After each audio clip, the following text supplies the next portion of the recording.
When I was pushed into Crystal and struggled to keep from drowning, my two childhood best friends, who had sworn to protect me forever, didn't even glance my way. One was busy calling to order flowers for Brittany, and the other was carrying bags of gifts, preparing to celebrate Brittany's birthday. It was a kind passerby who rescued me and took me to the hospital. After I narrowly escaped death, I received a taunting phone call from Brittany. "Grace, I heard you almost died drowning yesterday.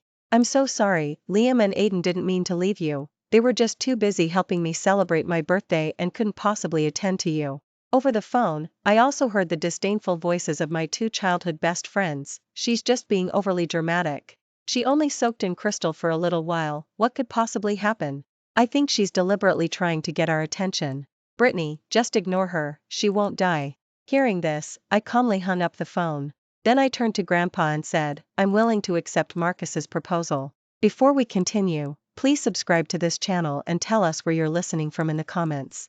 My words filled Grandpa with pleasant surprise. "Sweetheart, are you really willing to marry into the family?" The family was the family's biggest business partner. Grandma was very fond of me and had sent an emissary to arrange a marriage several times.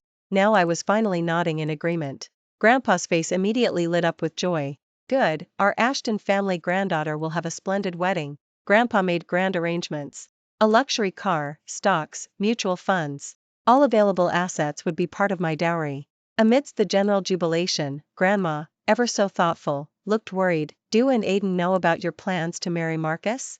Because I didn't want Grandpa and Grandma to worry, I hadn't told them that Liam and Aiden were the ones who caused me to fall into the water and be hospitalized. I looked at the maple leaves falling outside the window and gently shook my head. "Don't tell them, and I'll ask Grandpa not to make it too public either. Once, I thought Liam and Aiden were my guardian angels. The family were neighbors of the family. I got lost when I was little and wasn't found until I was 10. At that time, I suddenly changed environments, felt uneasy, and couldn't sleep well every night. Liam would climb onto my balcony every evening and sing me lullabies to sleep from outside my window. Seeing me gaunt and pale, Aiden even invited Michelin-starred chefs from all over the country, just to find food I loved. Whenever I had homework I couldn't do, they would pull all-nighters to finish it for me. When William scolded me for making mistakes, they would stand in front of me and plead on my behalf. To stay with me, they even gave up the chance to study overseas. But's appearance made me realize the truth. The beautiful eternity I envisioned was nothing more than my foolish wishful thinking. Brittany was an orphan girl helped by the charity foundation Grandpa established. As an adult, she hiked over mountains to find the family, begging Grandpa to take her in as a housekeeper. Grandpa and Grandma saw her pitiful state and discussed with me the idea of keeping her in the family as a foster daughter. Seeing how thin and pathetic she was then, I couldn't help but remember my former self, so I agreed. After she came to the family, I always cared for her like a sister. She could use my allowance, wear all my pretty clothes, and attend the same school as me. I even told Liam and Aiden to treat Brittany as well as they treated me. But, presuming on my kindness, not only mimicked my speech and mannerisms and copied my style, but gradually supplanted my place in Liam and Aiden's hearts. Thinking of this, my eyes involuntarily turned red. Grandma saw my dazed expression and gently comforted me. "Grandma genuinely likes you, and Marcus is a handsome and capable man. Grandma believes this marriage won't be a bad thing for you." I raised the corners of my lips in a bitter smile. I opened my phone and saw Brittany's social media post. She was lying in a sea of roses, every finds her prince, and I got two. She flashed a peace sign at the camera. On the two outstretched fingers were clearly the unique wedding rings Liam and Aiden had custom designed by a renowned designer at great expense a year ago. At the time, they had joked about whose ring I would finally wear. Now they were both on Brittany's hand. I blocked Brittany and looked at the wedding date marked on my phone calendar, counting the days. 5 more days. I had contracted pneumonia after falling into the water last time and hadn't fully recovered. These 5 days, while recuperating, were also enough for me to bid farewell to the past. Returning to my estate from the hospital, as soon as I entered the front yard, I noticed staff members busily moving flowers in and out of my glass conservatory. I walked in and found that all my tulips had been pulled up and replaced with roses. Seeing me return, Brittany immediately came over, grabbed my hand, and apologized. "Grace, I'm so sorry. I wanted to plant the roses Liam and Aiden gave me, but there wasn't enough space, so I pulled up your tulips." Watching all the tulips that my childhood best friends had planted for me being pulled out, a surge of anger rushed to my heart. and I violently flung Brittany's hand away. Brittany's eyes immediately welled up. Grace, I'm sorry, I made you unhappy. Liam, who came out upon hearing the commotion and saw Brittany looking so aggrieved, immediately stepped forward and shielded her behind him. What do you mean? Brittany just wanted to plant some roses. Do you really need to constantly target her? Aiden also stepped forward and pushed me away. Grace, after falling into the water, you've finally shown your true colors. Besides faking illness, you also enjoy bullying. Don't play your manipulative act in front of us. I know exactly what kind of person you are, don't I? As I staggered to regain my balance, their words pierced my heart like ice shards. Those tulips were specifically planted by their own hands for me, yet now, they had pulled them up without hesitation. In retrospect, their attitudes had already shifted. After came to this estate. This estate was a gift from Grandpa and Grandma, and out of pity for Brittany, I invited her to live here with me. But not long after she moved in, she broke my parents' framed photo. She also crushed the heirloom bracelet my mother left me. She even almost burned the only photo I had with my mother. Furious, I slapped Brittany, but immediately shielded Brittany, forcefully shoving me. Do you really need to be so petty? Brittany didn't do it on purpose. Are you, a privileged young lady, so petty? Aiden even stepped on my parents' framed photo, pointing his finger at my nose and scolding me. It's just some worthless things, so what if they're broken? But if you scare Brittany, I'll never forgive you. From that day on, I knew my world had changed drastically. Looking at the living room, which Brittany had filled with photos of herself, Liam, and Aiden, I smiled bitterly, pointed at the stack of photos, and turned to tell the staff, take all these photos and burn them. Hearing this, Brittany's eyes immediately filled with tears, and she lunged forward, pitifully tugging at my sleeve. Grace, if you have any dissatisfaction with me, you can take it out on me. But these photos are my most precious memories with them, please don't throw them away. Seeing my indifference, she sobbed even harder, as if she might collapse in front of me at any moment. I know Grace has always hated me, and she's taking out her anger on me because of falling into the water the other day. I'll pack my bags and leave now. I won't be an eyesore to you anymore. No sooner had she spoken, Liam angrily rushed Ed forward, grabbing my arm forcefully. Grace, you actually want to kick Brittany out? How could you be so vicious? If you dare to mistreat Brittany again, don't blame me for making you kneel and apologize without mercy. I remembered when I first returned to the family, there were rumors everywhere, saying I was an imposter trying to pass off as royalty. When found out, he made those who spread rumors kneel and apologize to me in front of everyone. I never thought that one day, such ruthless tactics would be used against me. Aiden also pulled Brittany into his arms, protecting her. Apologize to Brittany right now. Otherwise, I won't let you off. Out of the corner of my eye, I saw Brittany reveal a triumphant smirk. Watching the two men at odds with me over Brittany, I only found it laughable. But the pent-up resentment in my chest kept aggravating me. After patting my chest and coughing a few times, I suddenly coughed up a mouthful of blood in front of everyone. The splattered blood sprayed onto Liam, who was closest to me. He froze abruptly. It was just falling into the water. Is it really that serious? Aiden also frowned, letting go of Brittany and walking towards me. What's wrong with you? Wasn't it just a minor cold? That day I fell into Crystal. I got a bacterial lung infection. When I was taken to the hospital, I already had a fever of 106 degrees Fahrenheit due to viral pneumonia. The doctor said if I had arrived 10 minutes later, I might have become in a vegetative state due to encephalitis. After I narrowly escaped death, the antiviral treatment also compromised my immune system, causing my pneumonia to linger. They didn't know any of this, and they didn't need to know. It has nothing to do with you. I coldly pushed their hands away and stepped back. I want to rest. Gentlemen, please leave my house. What did you say? You're kicking us out? Liam and Aiden spoke in unison, their faces full of disbelief. I just gave them a faint glance, then to go upstairs to pack my things. But upon opening the door, I was stunned by the mess in my bedroom. My wardrobe was wide open, all my clothes were cut into rags and strewn all over the floor. The framed photo of me and my two childhood best friends on my bedside table was also smashed. My face even had a huge X drawn on it with a red marker. The decorative items on the table, the models on the shelf, were all shattered. Intense anger made my ears ring, and the tightness in my chest became even more pronounced. With red eyes, I turned back. Brittany, what exactly do you want to do? Did she think by doing this, she could replace me and become the family's true young lady? Brittany, however, looked at me with a wronged expression. Grace, wasn't this because you were jealous of Liam and Aiden and me going to play by the sea, so you locked yourself in your bedroom and threw a tantrum? With an innocent face, she immediately bit back at me. Grace, you wouldn't want to blame all of this on me, would you? As she spoke, she choked up, tears falling one by one. Grace, do you hate me so much that you would stage this to frame me? She said, coming over to grab my hand, which I fiercely shook off. But she acted as if I had pushed her and she couldn't stand steadily, staggering back towards the edge of the stairs, and dramatically shouted in feigned panic, Grace, no. Just before she was about to fall down the stairs, Liam rushed up in time and caught her around the waist. And, without a word, rushed forward and slapped me hard across the face. Grace, I never thought you'd be such a malicious person. I was truly blind all these years. Liam held Brittany tightly, his gaze fixed on me as if he wanted to tear me apart. Grace, a woman with such a wicked heart like you deserves to die 10,000 times over. You must kneel and apologize to Brittany today. I clutched my swollen cheek, completely giving up on them. Even in the orphanage, I had never suffered such humiliation. But today, for the first time in my life, I was hit. And the one who hit me was the person who once swore to protect me forever. Get out. I bit my lip hard, forcing myself not to show weakness in front of him. But tears, beyond my control, fell one by one. Both of you. Get out of my sight.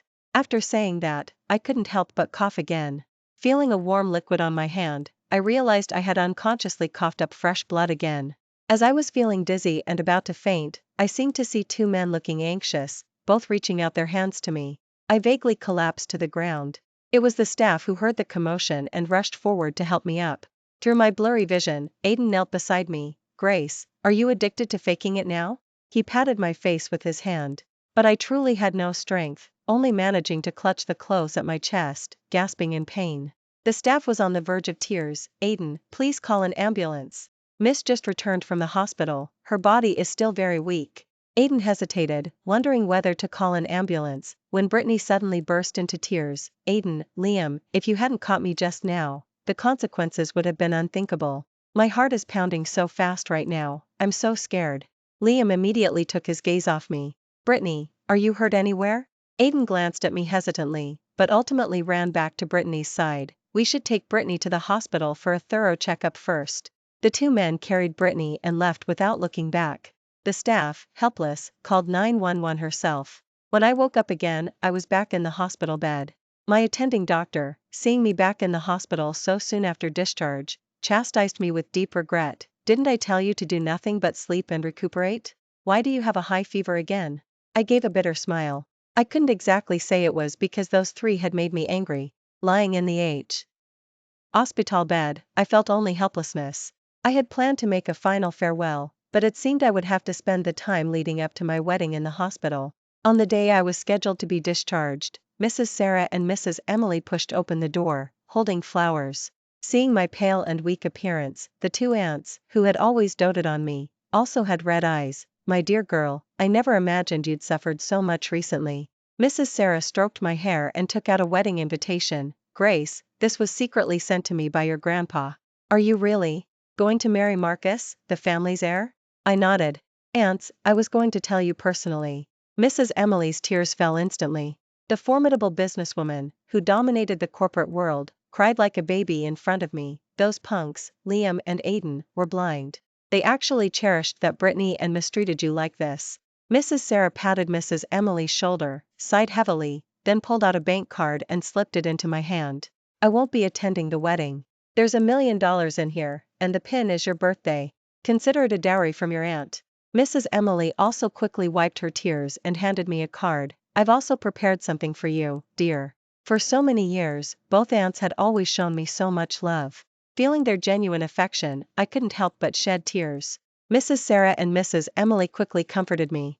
Just then, the hospital room door was violently pushed open. Liam's expression was rigid, his gaze fixed on the large red wedding invitation in Mrs. Sarah's hand. Aiden, following behind him, looked even paler, his face full of disbelief. Whose wedding invitation is that? Aunts, who were you just saying Grace is marrying? I reacted immediately, snatching the wedding invitation from Mrs. Sarah's hand and hiding it under my pillow. Aiden, who had regained his composure, then sneered, Grace, aren't you quite agile? Stop pretending. What kind of illness requires such a long hospital stay? Mrs. Sarah immediately scolded him sternly. You punk, you're becoming increasingly disrespectful. Seeing Sarah's anger, Aiden immediately shielded the person he was holding behind him. It turned out they had brought Brittany with them. Aiden, without a second thought, pointed at me to shift the blame. Mom, don't get angry at your son just because that woman is gossiping behind her back. What's wrong with us fulfilling Brittany's wishes? We took her traveling and shopping because we felt sorry for her. It was all voluntary, and she's not coveting our family's wealth at all. On the contrary, this Grace can't stand to see others do well, constantly stirring up trouble and exaggerating things from the shadows. Mrs. Sarah was fuming, gritting her teeth and pointing at the innocent-looking Brittany. Get out of here with that woman. I don't want to see that trashy woman on Grace's wedding day. Liam was bewildered. What wedding? Mrs. Emily scoffed. Whose wedding it is has nothing to do with you. Seeing still trying to cozy up to them, Mrs. Emily directly threw them out of the hospital room. I thanked the two aunts for their kindness and shared my last moments before the wedding with them. After the two aunts left, I also packed my bags and prepared to be discharged. But as soon as I walked out of the hospital, I was violently shoved. Missing a step, I tumbled down the stairs in front of the door, landing awkwardly on the ground. But before I could even cry out in pain, Brittany knelt in front of me, sobbing. Grace, do you hate me so much that you have to badmouth me to Mrs. Sarah and Mrs. Emily? I didn't mean to push you down the stairs. I just saw you hit me and couldn't help but act in self-defense. My entire body ached. I didn't even have time to get angry. Suddenly, a man rushed over and stomped on my back. Grace, you must kowtow and apologize to Brittany today. Liam stepped on me, ordering me. Aiden, meanwhile, looked down at me and sneered. You've really gotten bold, talking bad about me to my mom. Today, we'll settle all old and new scores. My patience reached its limit. Even though the pain was tearing me apart, I clenched my fists and shouted, I haven't done anything wrong, why should I apologize? I'm calling the police. The surveillance footage will clear my name. Hearing about the police, Brittany's face stiffened. She pretended to sob and pulled Aiden away. Aiden, let it go. I don't want to cause a big scene and get you scolded by your aunt again. Liam's eyes were filled with pity for Brittany. Aiden was even full of praise for Brittany. Brittany, you're too kind, that's why you get mistreated.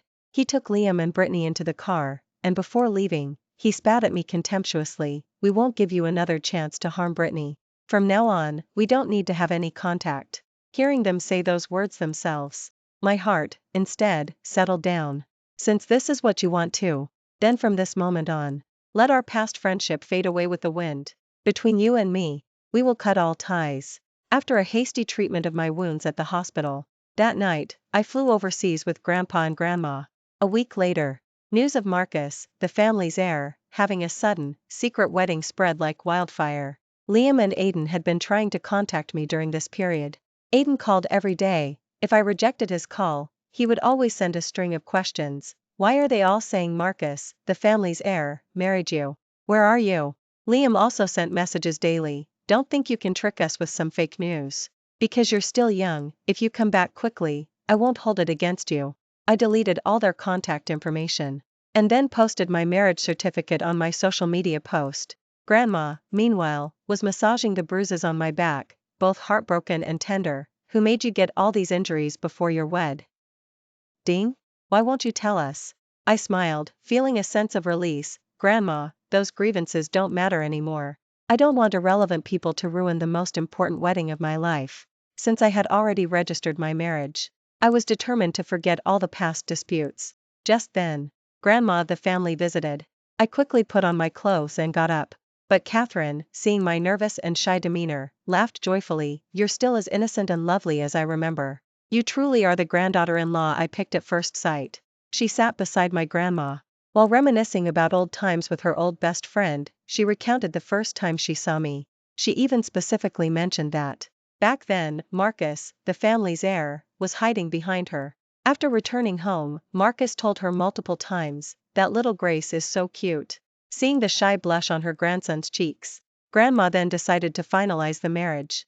After so many long years of effort, my dream has come true. She waved her hand, ordering people to bring in 2 heavy boxes of gold bars. Marcus has been busy taking over the group recently and doesn't have much time to spend with you, so I'll atone for his sins. She kindly took my hand and removed a shimmering jade bracelet from her own wrist, placing it on mine. This is the family's family heirloom passed down through generations. From now on, wearing this bracelet, no one will dare to mistreat you. She also earnestly told me, from now on, the family will be entrusted to you two children. Seeing that Grandma genuinely loved and respected me, I threw myself into her arms, emotionally calling her, Grandma. Being your granddaughter-in-law is a blessing from a previous life. Grandma, seeing us get along so harmoniously, also couldn't help but secretly wipe away tears. The genuine affection between people instantly bridged the distance between the family and me. That evening, Grandma took me, elegantly dressed, to the family dinner. Mr. David and Mrs. Laura of the family were also incredibly kind to me, giving me precious gifts one after another. Mr. David kept apologizing, Marcus also really wants to come and spend more time with you, but unfortunately, it's a crucial time for the group's handover right now. I nodded in understanding. A man should prioritize his career, I completely understand. Although I had only met briefly when we registered our marriage, his dignified and proper demeanor and reserved and steady temperament still left a good impression on me. These past few days, he also messaged me daily to check in. He told me to mention any needs to the butler, and to communicate directly with him about any discomfort, and he would do his best to improve. Marcus had also apologized many times for not having time to spend with me recently. He also promised that once he had time, he would take me on a world tour. I had initially thought Marcus was just being polite with me, but seeing the family's completely accepting attitude, I also felt reassured. I shyly told Mr. David and Mrs. Laura, actually, Marcus and I communicate every day. Please rest assured, I completely understand and support all his decisions. My statement made everyone exclaim, as expected of the family's heiress, Grandma truly has good judgment. After getting along well with the family, my life here also became much more comfortable. I was recuperating from my illness and injuries, while also busy preparing for various wedding matters. Although was very busy, he still made time every day to discuss details with me. He didn't even let me interfere with the most important engagement ring, saying he wanted to personally select and custom design it for me. Marcus's thoughtfulness and earnestness gradually made me forget many of my previous pains and look forward to the future with more anticipation. On the day of the wedding dress fitting, Marcus specially invited two renowned top designers to custom make my gown at a couture boutique. As I first put on the initial design of the wedding dress, amidst a chorus of compliments, I suddenly received a phone call from Mrs. Sarah. Her tone was very anxious. Those two punks ignored our attempts to stop them and insisted on coming to find you for an explanation. If they bother you, I apologize in advance for them. Just ignore them, you. Before Sarah could finish speaking, I heard someone urgently calling my name from outside the floor-to-ceiling windows, Grace. Turning my head, I saw two incredibly familiar pairs of eyes. The two men's gazes were filled with shining amazement. But then, that surprise turned into deep disbelief. Grace, is Marcus, the family's heir, really your fiancé? Liam couldn't hold back and rushed in, his voice trembling and angry. This reminded me of many years ago. The first time he wanted to hold my hand. He had also used that hesitant, struggling look, shyly asking for my permission. When he held my hand and told me we would hold hands forever, none of us expected one day, he would be the first to let go of that hand. Aiden's eyes were also slightly red. Grace, are you getting married in such a hurry to spite us? Stop fooling around, we were wrong before, will you please come back with us? Aiden's restrained yet stubborn demeanor reminded me of the past, when he saw Liam holding my hand. He said he didn't care. But in action, he sulked and didn't speak to Liam for 3 whole days. When I went to coax him, he would haughtily turn away from me. I don't care about holding your hand. From the slightly trembling figures of the two men, I could still see echoes of their childhood selves. Unfortunately, everything was irreversible. The overlapping figures merely represented memories that couldn't be revisited. Seeing the people around them pointing and whispering, I calmly said, before I have someone throw you out, just pretend you don't know me and leave quietly. My cold profile instantly provoked Liam. He disregarded propriety and stepped forward, grabbing my hand. Grace, marriage isn't child's play. Do you think this is like when we played house as kids? We waited for you for so many years, but couldn't win you over, so why are you marrying a stranger so casually? Is it just because the family is rich and powerful? I was already indifferent to what Liam thought of me. I shook off his hand, my tone calm. Who said Marcus and I didn't know each other before? We met when we were very young. I calmly met the gaze of the two men, no longer averting my eyes. You were the ones who first gave up on our many years of affection, and now you're blaming me? They were dumbfounded, their eyes filled with shock. Liam refused to give up, frowning as he approached me again. What's so great about Marcus that you could heartlessly abandon me and turn to him instead? Hearing this, I lowered my head. Recalling's gentle yet steadfast companionship these past few days, I felt as if I saw a brand new future in my reflection in the mirror, in this dazzling wedding dress. That reignited my courage, allowing me to bravely face the two men again and give my answer. Marcus made me believe that his protection for me is so unwavering. I know he won't easily shift his love to someone else like you two did. My words, however, made Aiden's eyes light up. He pressed my shoulder, smiling confidently. Grace, I knew it. I knew you were jealous of Brittany. This means you still care about me, didn't I get that right? Just as I was about to struggle, a gentle male voice broke the deadlock. You're respectable figures, it seems inappropriate to get physical with someone else's wife, doesn't it? As I looked up, I was pulled into a strong embrace by a pair of powerful arms. Looking up again, Marcus and I met each other's eyes. Marcus softly whispered in my ear, "Don't be afraid." Then, he held me close and had his bodyguards pull them away. "If you two continue to harass my wife, I'll have to involve the police." Marcus's ability to command respect without raising his voice immediately overshadowed the presence of the family brothers. The family brothers scrutinized Marcus. For their pride, Liam even tried to get past the bodyguards to grab my hand. "Grace, believe me, this man isn't worth dedicating your life to. Don't sacrifice your lifelong happiness out of spite. Only I can love you with all my heart for your entire life." Aiden even clenched his fists, seemingly wanting to challenge Marcus. As the atmosphere grew tense, feeling holding me tightly, unwilling to let me suffer even the slightest harm, my heart also grew firm, and I stepped out of his embrace, choosing to stand shoulder to shoulder with him, hand in hand. "Did you hear that? Marcus is already my legal husband. Please, both of you, enough is enough. From now on, I am no longer the Grace who only played house with you. I am Marcus's wife, Grandma's granddaughter-in-law. My life, my family, my love, have nothing to do with you." I put on a cold expression and pointed towards the door. "From now on, don't let me see you again." My words not only made the brothers' faces turn ashen, Evan's gaze towards me held more admiration and emotion.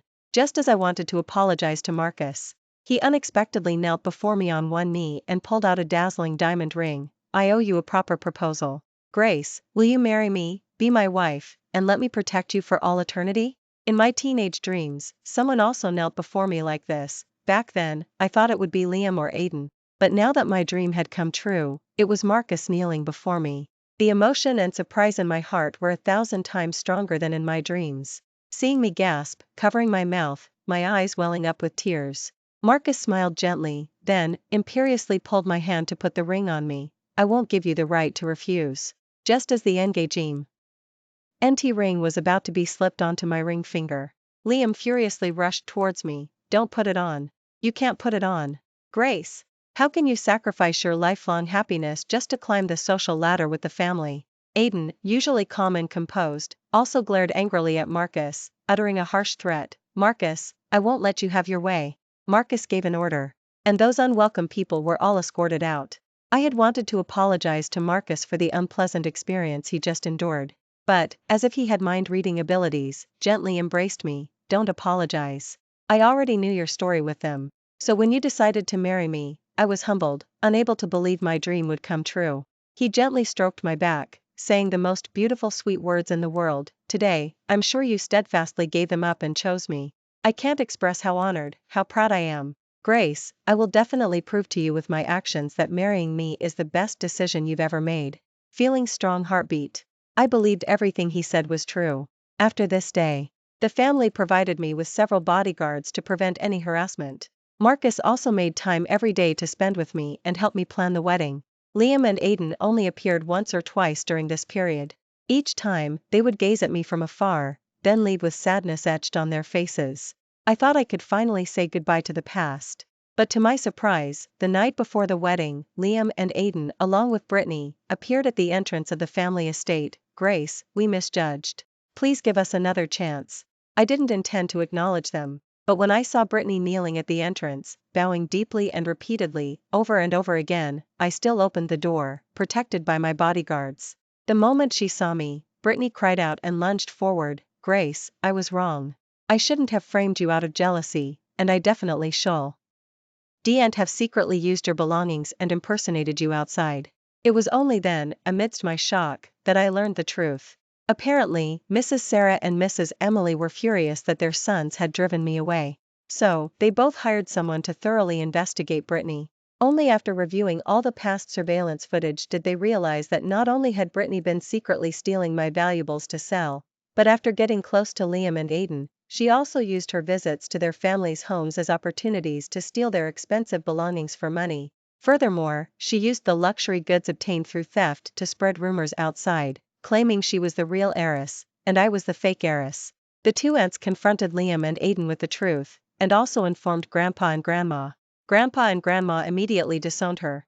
After seeing the surveillance footage of her framing me several times, and learning that I had gotten sick and injured because of her, Grandpa even completely banished her, declaring that if he ever saw her again, he would ensure she would die a gruesome death. She sought refuge with Liam and Aiden, but without a word, they brought her to me, saying she needed to atone for her sins directly to me. Liam stepped on Brittany's back with one foot, crying as he confessed to me, "Did I treat you like this back then? It's my fault. I'll get revenge for you." He used ruthless force, pressing Brittany until she coughed up blood incessantly. Aiden, his face contorted in a twisted expression, grabbed Brittany's hair and slapped her repeatedly, unable to stop. "It's all because of you. I actually laid hands on Grace, it's all your fault." But as he continued to hit her, those slaps began to land on Aiden's own face. "Grace, I shouldn't have let her pull out the tulips we planted together. Please don't marry another man. If you're willing to come with me, I can give you the world." It wasn't until Br.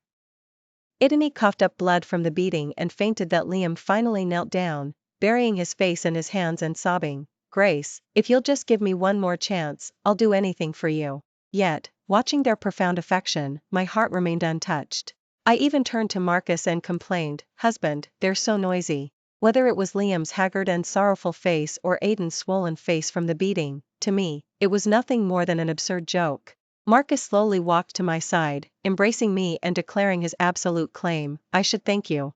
If not for your foolish and blind actions, I wouldn't have gotten the chance to marry Grace. For tomorrow's wedding, will you two honor us with your presence?" Marcus lifted my hand, showcasing our unique wedding rings. Their shining brilliance struck them like a thunderclap, leaving both of them with their eyes glazed over. In the suffocating silence, Liam turned to stare at Brittany. "Everything is your fault. Only if you completely disappear might Grace ever forgive me." With that, he dragged Brittany away slowly. Aiden, however, remained kneeling on the ground, gazing at me for a long time. "Grace, how could you be willing to abandon me like this?" I simply curled my lips into a cold smile. "You were willing to let go. Naturally, I am too." I took Marcus's hand, turned, and closed the door. The next day, wearing the world's most expensive custom-designed wedding dress, I walked down the red carpet he personally laid out for me. After the wedding ceremony, Grandma secretly told me that last night, Liam and Aiden were arrested for personally killing Brittany. I shook my head helplessly, surprised they would be so extreme, completely forgetting they have parents. Thinking of Mrs. Emily and Mrs. Sarah, I sighed. Although I didn't want any further connection with the family, both aunts treated me like their own daughter. Grandma and I discussed taking good care of them from now on. Thank you for watching today's story. If you liked this video, please give it a thumbs up and share it with your friends. We look forward to hearing your thoughts in the comments section. Feel free to share your opinions, and don't forget to subscribe to our channel for more exciting stories. See you next time.